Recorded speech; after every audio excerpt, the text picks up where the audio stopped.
সুপ্রিয় শিক্ষার্থী, বলো তো দেখি বোর্ডে উল্লেখিত যে দুটি শব্দ আছে এই শব্দের কোন শব্দটির বানান শুদ্ধ আর কোনটি অশুদ্ধ? বোর্ডে যে প্রথম বানানটি আছে কটূক্তি, এই বানানটির অশুদ্ধ, আর পরবর্তী যে বানানটি আছে সেটি শুদ্ধ।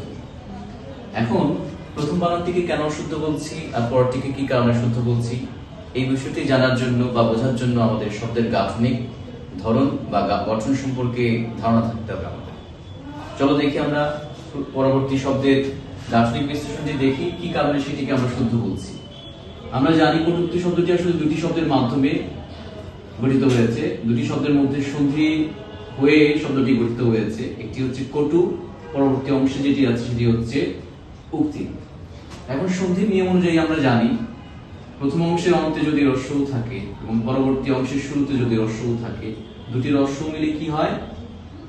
দীর্ঘ হয় বা দীর্ঘকার হয়।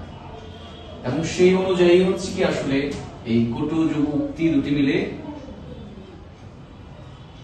দীর্ঘকার হয়ে কটূক্তি শব্দের বানান হয়েছে। আমরা আসলে অজ্ঞাত সারে বা না জানার কারণে আসলে অনেক সময় ভুলবশত ভুল যে বানানটি আছে সেটি অনেক সময় প্রয়োগ করে থাকি।